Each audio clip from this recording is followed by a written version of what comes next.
Hi all, and welcome to today's webinar, Attracting and Retaining Top Talent in the New Normal.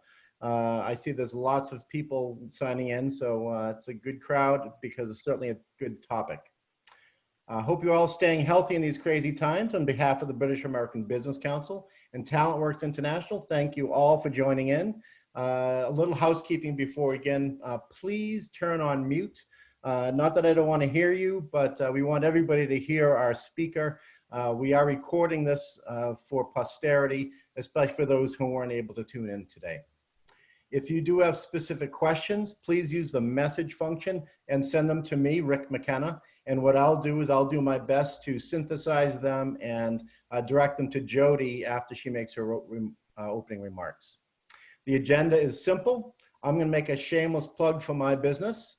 Then I'm going to talk a little bit about the British American Business Council, and then we'll turn it over to Jody, who really is the star of the day today. So we're looking to wrap up in 30 to 40 minutes. And so again, please keep your video on mute, and welcome to our session. I'm Rick McKenna, your host today. I'm a past president of the British American Business Council, and I'm also CEO of a tech startup called MyThings. MyThings is a mobile app soon to be launched in the US and then the UK. The apps help people manage all the things in their home. So if you are a homeowner with too much stuff, if you have aging parents that you are helping them to downsize, or if you want to donate, discard, or properly insure anything you might have. So hopefully it's going to make everyone's lives easier. So in just a few short weeks, log into mythingsmobileapp.com. That's my plug, and that's all I'm saying. For those who are not familiar with the British American Business Council, we were founded more than 30 years ago under the direction of Charles, the Prince of Wales. The BABCNE fosters business development and networking opportunities between the United Kingdom and New England. This chapter here in Greater Boston area is run by Executive Director Ursula Wojciechowska. We have sister chapters around the US and the UK, and we benefit from a close relationship with the UK Consulate, specifically the Department of International Trade. If you don't know her already, I suggest reaching out to Kirsten Chambers-Taylor, who is the New England Regional Director. We're a network of individuals and businesses with the collective intent to network, learn about, and foster relationships with our contemporaries here and in the UK. If you aren't a member, I urge you to log on to babcne.org today. With COVID-19, Black Lives Matter protests, global economic turmoil, tensions rising with China, and oh yes, there's a presidential election. It's no wonder businesses need a hand today, and that's why we're privileged here to have Jody with us to talk about how to face these challenges.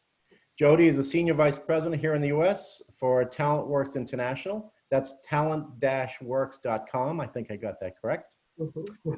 Jody has worked for more than 20 years designing and developing world-class marketing strategies for companies around the world. She started a career in the broadcast industry as a reporter, producer, account executive, and sales manager for multiple TV stations in Boston.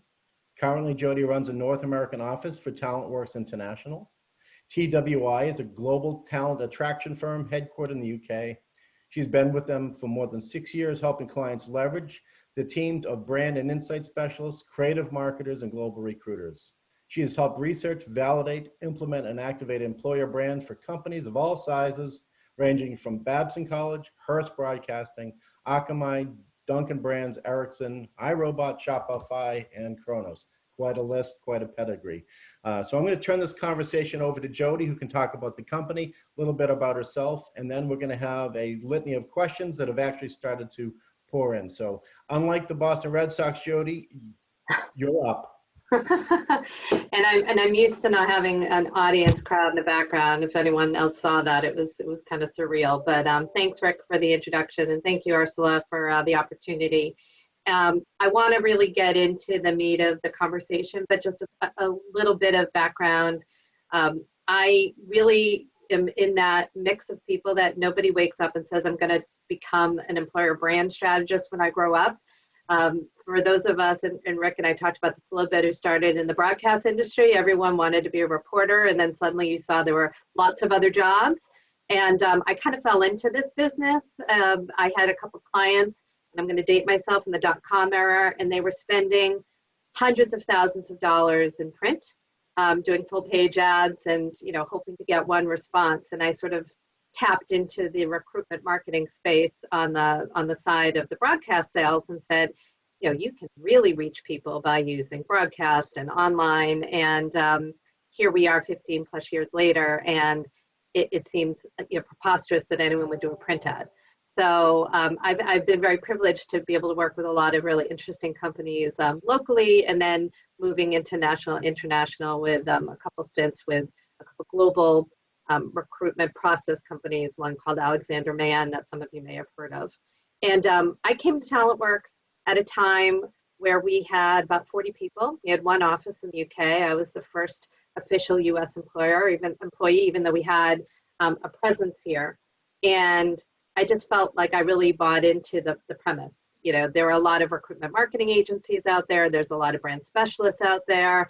There are a lot of outsourced recruiters, but there weren't a lot of companies that kind of did it all and were able to sort of flex and be customized based on budgets that weren't necessarily at the 10,000 a year higher scale. And last year, I sort of became more formal and became an owner in the business. So I am passionate about what we do. It's been an exciting ride. It's been made more exciting over these last few months, which we're going to talk about with COVID. But I understand and appreciate what everyone's going through. And hopefully this will be helpful. I do get the benefit of talking to a lot of different folks every day. I do still have a pretty active sales role. So my conversations are usually, C-suite, directors of marketing, directors of HR, and everybody is sort of in the same boat of trying to figure out, we've been on pause. What do we do now? And that's what I want to be able to address today. Believe it or not, it is a really good time to market yourself. It's a really good time to hire. I have a lot of my peers, senior level women that I've talked to the last few days who have made major role changes because it's a time where people are looking for the right talent to bring the business through this COVID window that we don't know when it's going to stop or start. So I think that, as we see what's happened, and I think the Black Lives Matters movement is really also just hit on top of what's going on. And companies that were sort of understanding where they were from a COVID response suddenly found themselves back into a hole of uncharted territory. Things that people weren't really worried about, like having flexible working for employees or worried about starting up those resource groups, suddenly have become, front and center. And I think we can talk a little bit about that today. So hopefully this will be useful. And any additional questions, please feel free to connect with me on LinkedIn or reach out to me and we can continue a conversation. Careful what you ask for, because we already have, I think, 12 questions already submitted. Okay. So maybe we plow through them. I think it's timely what we're talking about. In my early days in the advertising business, I launched a little company called monster.com that changed how people look for jobs and how people recruited. And I think they've kind of been lost and pushed aside because, once again, the recruitment industry has really changed. And with all these disasters around us and also opportunities, I think things are changing. So let's kind of plow through some of these questions. First one, has the crisis changed what employees look for in an employer? I think you might be surprised to know that regardless of level, the number one priority that we're hearing about is safety. It's not about the money. It's not about the title. It's about, am I going to be safe working for this organization? Senior level included. Am I going to be required to be in an office? I work with a lot of healthcare organizations and, even assisted living and even tech. Suddenly, no matter what company you're in, you are starting to look at having to understand protective equipment and hand sanitizing and social distancing. And whether you are making $15 an hour as an admin or you're a very senior executive, those rules still apply. So it's kind of taking that to a new level. And I also think, this has been a life and death situation, especially in the States. I mean, Massachusetts, where I'm based, was at the beginning of the disaster. And really, the rest of the world was looking at us right behind Italy as just being an awful place. So I think in Massachusetts, we all have snapped out of it pretty quick to realize you need to wear a mask, you need to do these things. Now we're one of the safest states because of those precautions. So it's been a very interesting transition where we were way behind. You know, my kids are probably going to actually be in school in a hybrid model, whereas I was talking to clients in Atlanta today that, you know, that's all been reversed. So I think when you think about the employee volume of what they really want when they make a new role, they want to do a job, but they want to have a job that's meaningful work, that they feel safe. And I think from a BLM perspective, they want to make sure it fits what they want to as a criteria of an organization that they feel is on the same social justice line. And those are new factors that I think are universal across the level and across the type of industry. It's interesting you mentioned BLM and these other challenges businesses face. I've been in branding all my career. I don't know this term, employer brand. Can you define what employer brand is and why your employer and consumer brand are so important now? Sure. Employer brand I like to describe as the dark arts. People don't really know what it means. And essentially, companies will come to us and say, you know, we don't really have an employer brand. And my response will be, you do have an employer brand. You just may not be managing and controlling it. And if you want to get a quick look at what it might be, take a look at sites like Glassdoor. So how are you perceived in the market? How are you perceived as an employer from the folks that work for you? Or what is the perception that people think about working for you? And the difference between that consumer brand and that employer brand is sometimes they're very aligned and sometimes they're very different. You know, organizations like Aspen Dental, if you see their marketing brand, it's very sort of soft and friendly and encouraging and helping people who've never gone to the dentist, not be afraid of coming. And, you know, there's soft music. And then if you're working for them, it's an extremely, you know, really, really busy, hardcore, amazing opportunity, but it's work hard, play hard, sort of an aggressive approach. And so the types of people that they need to work there are very different than the types of customers that they're catering to. And so it's understanding that you want to be the same organization, but what people think about you as an employer versus what they think about you as a product is different. And when you think about organizations like iRobot, you mentioned, you know, people know iRobot because of the Roomba. You know, they make vacuums. So you have that understanding of like, oh yeah, I've heard of them, but maybe you're not thinking of being a sophisticated UX designer or an engineer. Or, you know, when you're looking at retailers like BJ's, no one really thinks about working at BJ's in a senior level marketing role. They're thinking about, I'm working as cashier. So it's making the connection of what's special about you as an employer, and most importantly, what's authentic about working there, what's distinctive, and what's going to be relevant for that somebody isn't going to come and join and be surprised that it's not what they expected. So Talentworks International is more than just trying to find people, but also help to sculpt the message around the brand and package the job descriptions. Can you explain to me more specifically on how you can shape that employer brand? Sure. I think when we first start working with an organization, it's really a conversation about, you know, what are some of the challenges that you're having, and what's happening right now with your sort of internal and external talent. You know, are you finding that you're losing people at a certain time, like after 2-3 years that they go on, or do you have people that stay for 20 years? Are you having trouble hiring in certain discipline areas? And sometimes we look at things on more of another great acronym is called a USP, a unique selling proposition. So it might be, how do you hire IT talent for a hospital system? So it's really understanding where do you need some help with the messaging, and do you actually know what you're known for?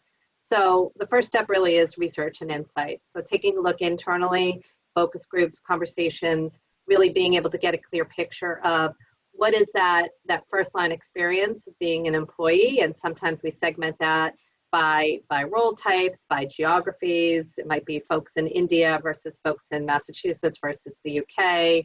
And then being able to take all that together and boil it up into a messaging framework that says, look, no matter where you are or who you are, this is kind of the drinking the Kool-Aid. The people that are successful in this organization have this type of criteria, these types of attributes, this types of personality. And you really want to have an employer brand allow you to come back with something that a candidate can look in and say, I want to apply, or you know what, I'm totally qualified, but this doesn't feel like where I want to work.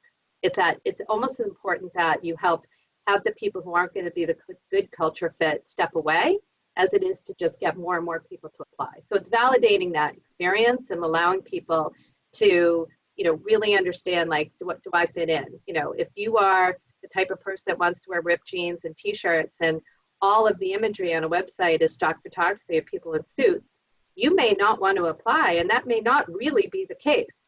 So I think it's being able to understand, can you in 30 seconds or less, someone take a look on a website or a job posting or a Glassdoor profile and realize, okay, this is what they're looking for, I fit in or I don't.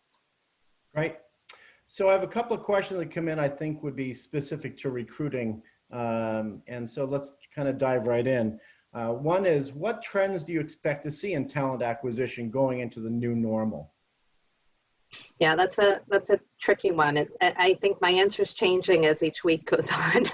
But I can tell you that what organizations don't want to do is go through another round of heavy layoffs and furloughs. It's very, very difficult. I think talent acquisition and recruiting has been hit especially hard, as has marketing and sales. If we take a step back and we look at sort of March, April, May, and June, interestingly enough, I feel like in the US, we were a couple weeks ahead of the UK. So when I was seeing things in March, end of March, UK was still a little bit normal. They hadn't quite had the effect with business.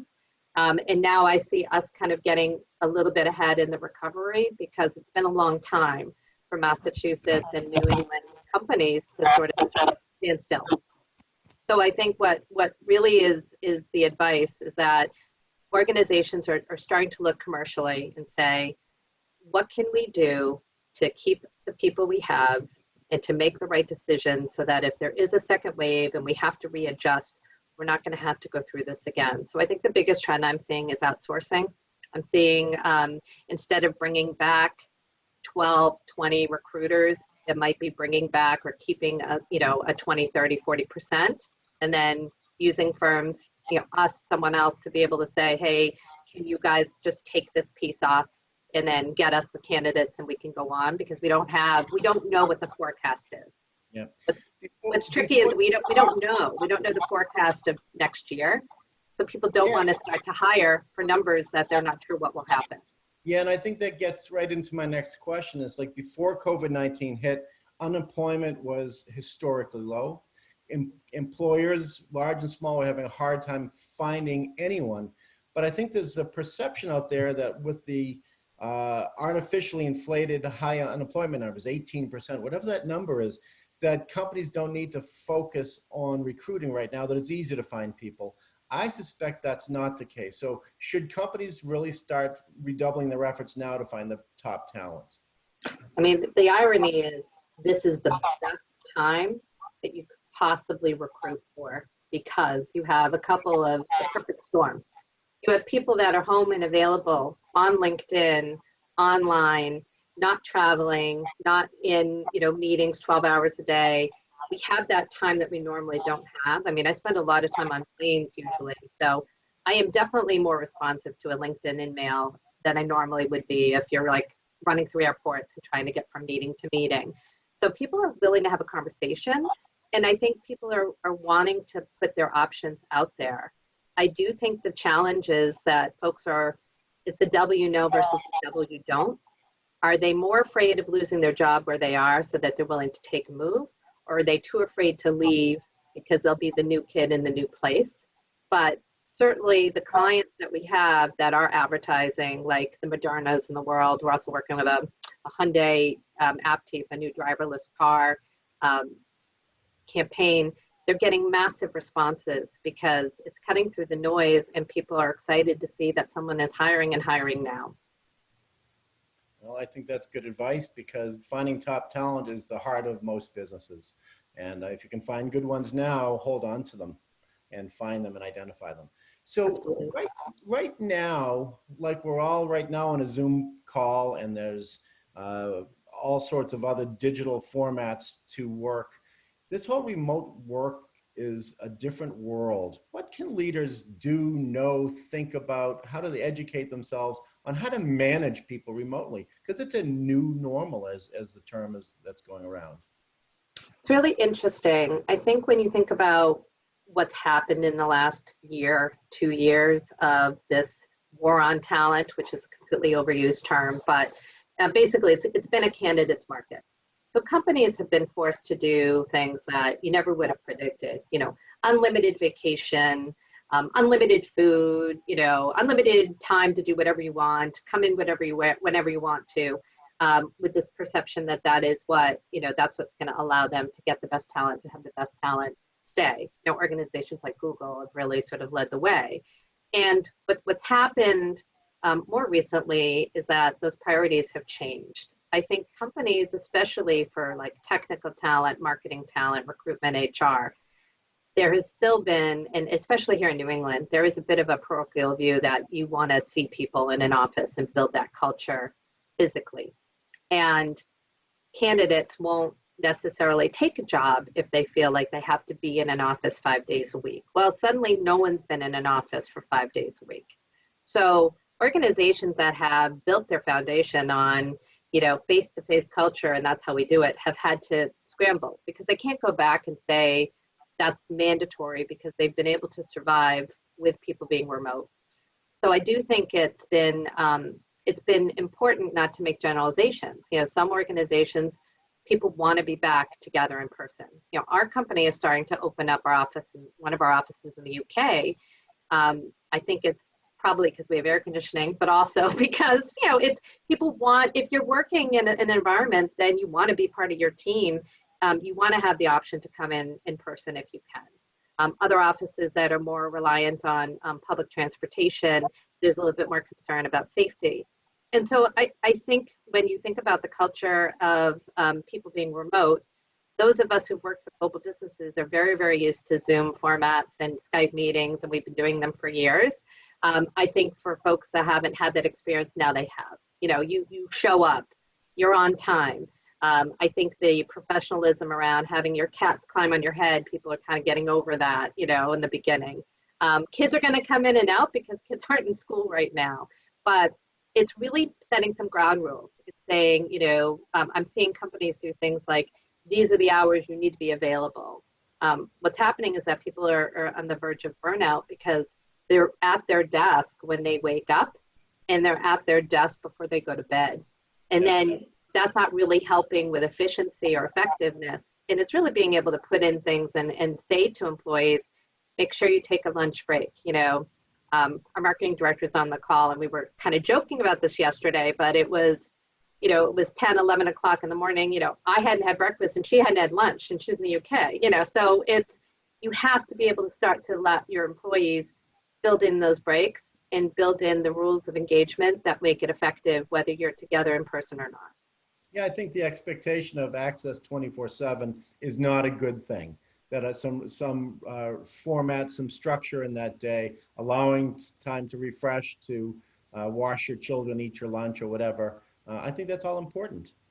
I mean, I think one thing that has been really positive for companies that have been sort of burned by that, and the candidates haven't wanted to come, is that they now have an option to go back to candidates that are not in market, that are the right talent. And I think this also helps with the sort of diversity excuse, like, oh, we can't find anybody in Maine or in Boston that's not, this type of person. Now the world's kind of your oyster. And organizations that we've worked with, including like Shopify, have gone full remote. You could be anywhere in the world. And I think that's a trend that we're probably going to see continue, because the commercial real estate costs and not being able to predict the sales, if you can get out of a lease and people can be effective remotely, you're going to see more and more companies switch to that quickly. Yeah, I think you're absolutely right in that. But that brings us to another question.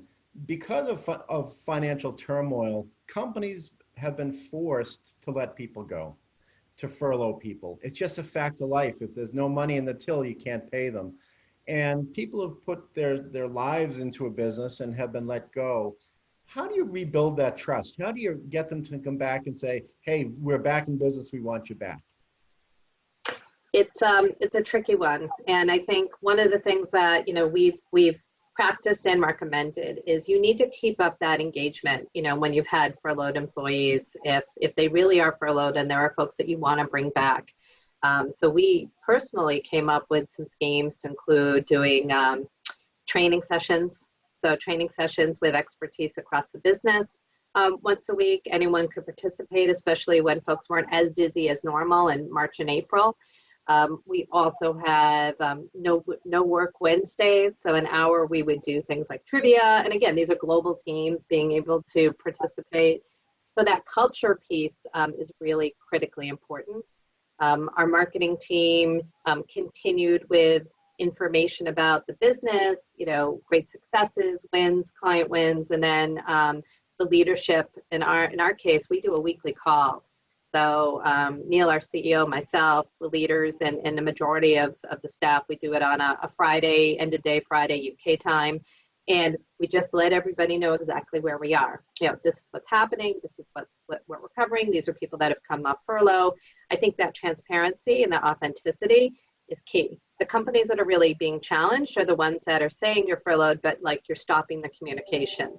And that's where you start to get the negativity on Glassdoor, or the way that it's been done. There's been a lot of look at what's happened with organizations like the Four Seasons in Boston.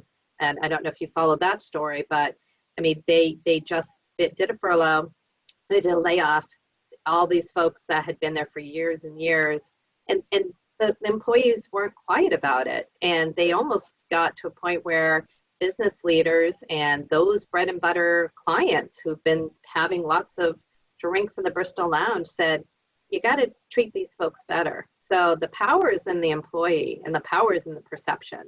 So really try to take advantage of what you can. I think people understand the need to furlough. People don't understand not being treated well. I think that's perfect the way you just summed that up. You have to be better with people. We have the tools in place. We have social media. We have phone calls. Just let people know what's going on, and I think they'll be better for it. And the employees, if they're brought back, will be a little more responsive and more willing to say, yeah, I trust you again. So Absolutely. If you watch the news or you don't live under a rock, there's crisis in the streets in many cities across the US and across the world in reality. And I think it's about time that diversity takes center stage. Personally, I think diversity is one of our strengths and makes the United States unique. And companies need to figure out how to become diverse, how to recruit diverse talent, but how to make it genuine and real as part of their brand. Can you talk about what companies can do to really push and make diversity a priority? Sure. I think there have been diversity programs and messaging and strategies for years. And I think as over the last sort of 6 or 8 weeks, I've had a lot of conversation with, chief diversity officers and folks in my network. And there is definitely that, like, we told you so, like we've been talking about this for a very long time. I think the reality is it's starting to affect business. And, that's when people start to pay attention. At the most genuine level, it's, do your employees feel included? Do they feel they can be themselves, regardless of their lifestyle, the color of their skin, what's going on in their life? It might be that they have special needs child, they might have an ailing parent, they may have come from, they may be suffering from different situations, but can they bring their true self to work and feel safe again as an employee? And what are you doing as a company to make sure that people not only can get recruited, but can stay? I think that's the challenge, is that folks can do lots of very aggressive sourcing and recruiting and do campaigns to bring in folks of color for specific, or women into tech roles. But if the behaviors don't change once somebody comes, then people will leave. So it's kind of a two-pronged process. It's, what can we do to say and to be authentic and really be welcoming to bring people in? Can we do sourcing and strategy to get those candidates aware? But then what do we do once they're there? And that comes through training, learning, development, support, and a lack of tolerance if behavior is not acceptable. So we only have time for a couple more questions, and I'd like you to answer specifically as what can Talentworks International do to help companies become a more inclusive workforce or workplace? Sure. I mean, I think the first thing we do is really ask the question, what are you doing that people take for granted? Employee resource groups, ERGs is something that a lot of companies don't promote. They don't actually tell candidates that these groups are available, or they don't know why they're available. And for those of you not in the HR space, it's groups like, it might be the Working Mother group, it might be the African American Engineer group, and it's really welcoming and helpful for folks to know. Your company may not overnight become a more diverse place, but if you can at least show that you're putting in the effort and it's on the radar and you want good people to come and help drive that from the culture, we can help with that messaging and communication. So we've done campaigns and concepts for companies like Akamai and Ericsson, where everything from, hey, look and feel that's on social and sort of promoting like Global Diversity Month in October, or different holidays and events, to being a little bit more hardcore, which is, here's the annual report of our numbers. Here are the numbers of people. This is what's changed year after year. We're not hiding behind it, we're showing it, or we have a goal. And the goal is going to be X by 2025, and we're putting it out there on web and on any reports, and we're sharing that information. So our expertise is in that marketing and the communications around the initiatives, and making sure that it's seen by the right people at the right time, and it's always being adjusted. I think companies from a sort of an HR scorecard standpoint, the ones that have been serious about this for a long time, like the Harvard Pilgrims and the Tufts, that is tied to performance, it's tied to bonuses. It's, if you don't have folks that meet different criteria on your team or your interview panel, you will pay for it personally. And I think we're going to see more and more of that trend coming back. I think you're right. I think our last question, and thank you everybody for submitting these raft of questions, is more about Talentworks International. If I'm an employer and I am going to do an RFP to look for a partner and firm, what do you say that makes Talentworks International the choice for me as an employer if I'm ready to start expanding my workforce? I mean, I think what's really unique for us is that we don't come with a rate card of having to sell a technology or having to build a website or having to agree to a number of roles to be outsourced to be worth our while. It really is being able to listen to what the challenge is and use the right resource internally. We've worked with many, many, many small, medium, and large brands and helped them sort of find that authentic, new, fresh way to position themselves. And then I think in the last 5 or 6 years, we've taken that research and insight and being able to turn that into something useful that equals hires. I think the employer brand and recruitment space, and that's kind of where my background was, it was separate. You would just be spending all day coming up with great headlines and concepts and videos and really, 300-page flash websites that took a year to build. But those days are gone, and no one wants to have the time or the expense unless you can actually show the ROI that we're doing this and this is what's going to result. You're going to actually hire the right people that fit the culture. And I think because we do look at things from a research perspective first, we have an in-house research team, so it might be looking and doing talent mapping to understand, this is why you're having trouble hiring in this market. It's not so much that no one wants to work for you or that, you think your salaries are too low. It's that you have 40 jobs and there's 4,000 openings in this market with companies that are better known. So what do you need to know about the market around you? What's the internal, external perception of folks that maybe haven't heard of you? Do they think of you? So we do a lot of surveys. And we really try to bring that full perspective of this is what we know internally. This is what we have found out externally. This is what people think about you. This is what we think are sort of diamonds in the rough that nobody knows. I mean, a really quick story, working with a company called L3 Communications. They basically said people, work for them to help save lives. They do pretty advanced technology. They're kind of like a Raytheon type of business. We did focus groups, and what never came up with all the leadership was the fact that they had every Friday off.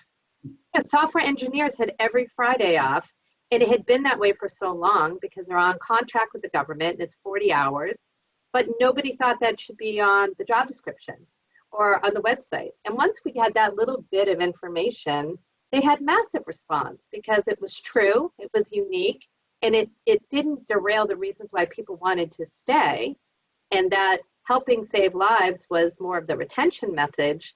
The recruitment message was have an amazing career and have time with your family too. Fabulous. So companies with 1 position to fill, 100 positions to fill, what's your sweet spot? I think we probably do best with companies that want to partner with us on our expertise. So we can only do what we can only do. So if a company says, you can't change anything about the messaging and we want you to hire 1,000 people, that's probably not the best fit for us. So we want to be able to have an honest partnership and say, this is what we think is missing about how you position yourself. Can we talk to a few people, have some briefs? But I think for the most part, it's employer brand projects, and for sourcing, it is 1 to 1,000 pretty much as far as being able to staff up. We're always recruiting, and we're always pipelining for ourselves so that if somebody suddenly says, hey, we're going to need to hire 20 software engineers in Minnesota, can you guys help us? We will be able to do that in a few weeks and just get a team set up to do that. So it's a nice position to be in. We try to be really customized, and our growth has come that way as clients have asked us to, we used to just be doing the research and just doing the recruiting, and really the digital and the advertising agency part of our business, which is award-winning, came from clients just saying, can you please be the ones to build our website? We don't want to give it to somebody else. You guys understand us. And that's how we've grown as a business, which has been exciting. Perfect. Well, on behalf of the British American Business Council and my company, My Things mobile app, I want to thank you, Jody, for your time and for everyone else who participated in this call. Before we close, Jody, how do we reach Talentworks International? So the easiest way is the website, so talent-works.com, or feel free to reach out to me, which is Jody, Jody, .Robie, R-O-B-I-E, at talent.works.com. I'm sorry, talentworks.com. Terrific. Thanks so much, Jody, and thanks everyone for participating. Thank you very much. Have a good day, everyone. Stay safe. Take care.